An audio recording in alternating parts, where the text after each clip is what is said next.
Let's be honest for a second. Somewhere after 50, a lot of us started treating our bodies like old cars. We're just trying to keep running until the warranty runs out. We stretch a little, we complain about our knees, and we tell ourselves we'll get back into it someday. But here's the thing nobody tells you enough.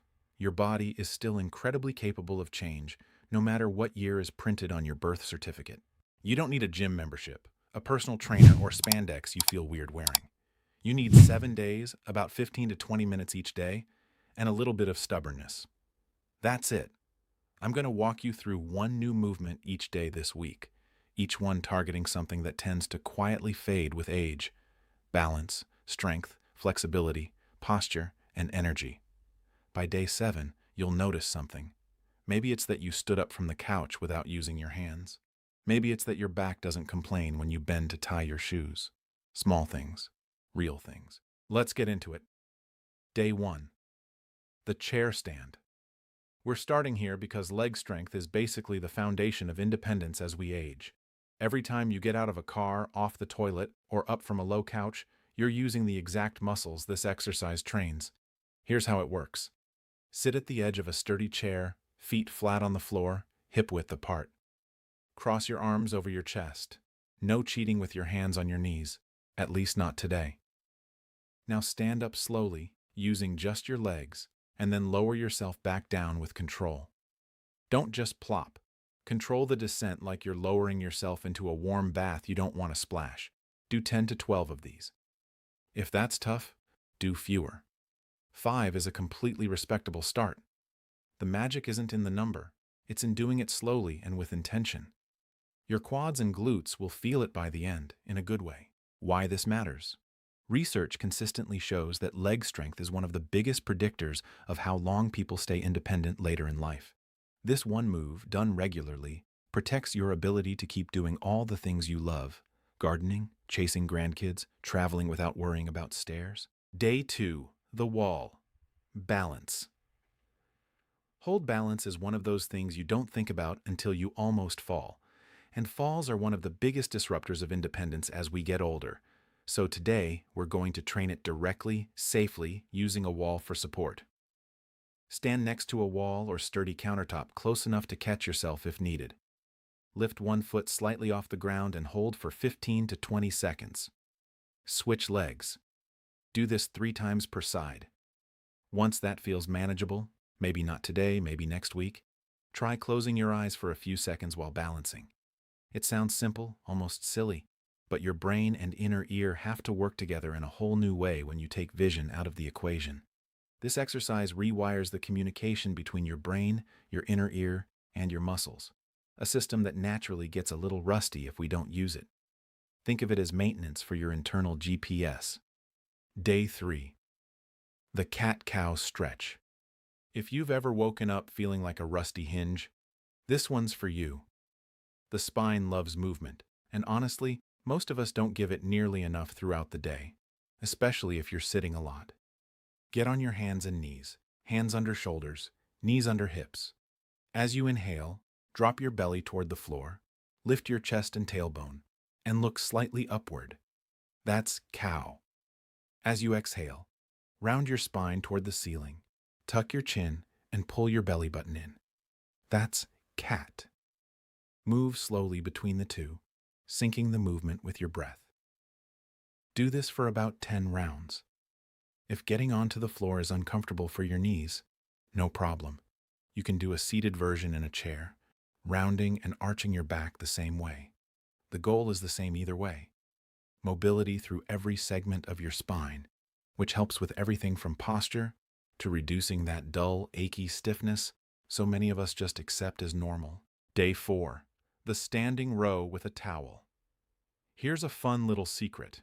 A huge amount of the stiffness and rounded posture we associate with aging isn't really about age at all. It's about decades of hunching over phones, steering wheels, and desks. Today, we fight back. Grab a towel, resistance band, or even a bathrobe tie. Hold it in front of you with both hands, arms extended, shoulder width apart. Pull the towel apart and toward your chest, squeezing your shoulder blades together like you're trying to hold a pencil between them. Hold for 2 seconds, then release slowly. Do 12 to 15 reps. This move directly targets the muscles between your shoulder blades, the ones that get weak and stretched out from years of forward-leaning posture. Strengthen them, and you'll literally stand taller. People will notice before you even say a word about it. Day 5, the heel-to-toe walk. Remember walking a curb like a balance beam as a kid? We're bringing that back, minus the risk of scraped knees, hopefully. Find a clear, straight path. A hallway works great. Walk heel-to-toe, placing the heel of one foot directly in front of the toes of the other, like you're on a tightrope. Use a wall for light support if you need it at first.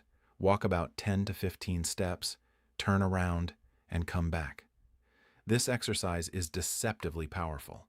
It challenges your coordination, ankle stability, and balance all at once.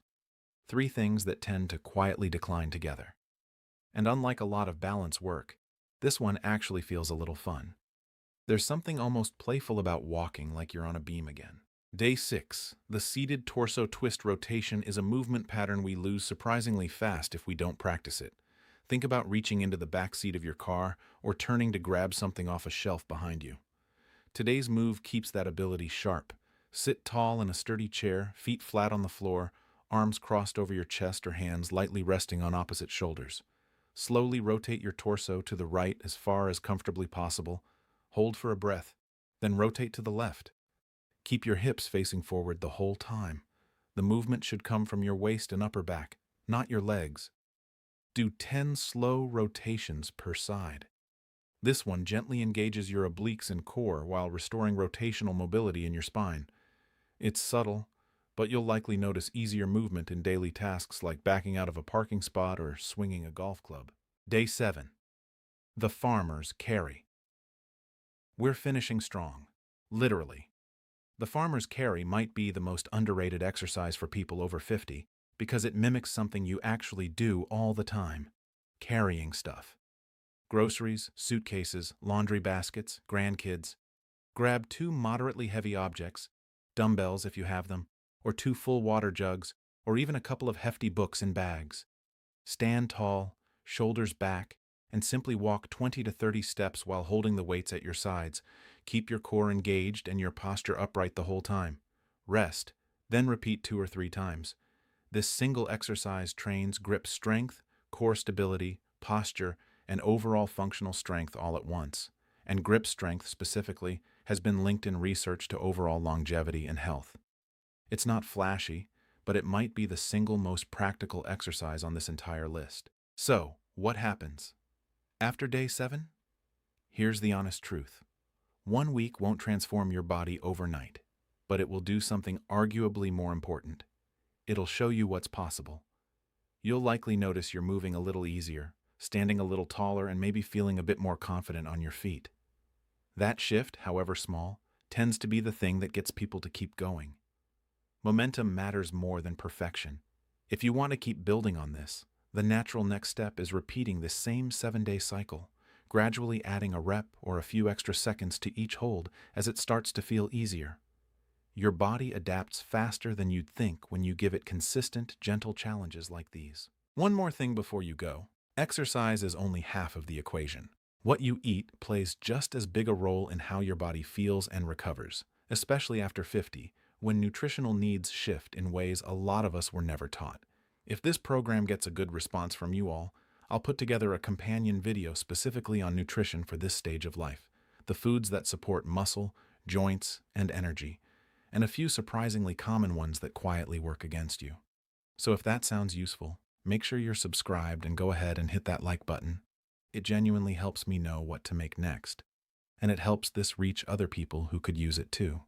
You've got 7 days. Your body is more ready for this than you probably think. Let's go.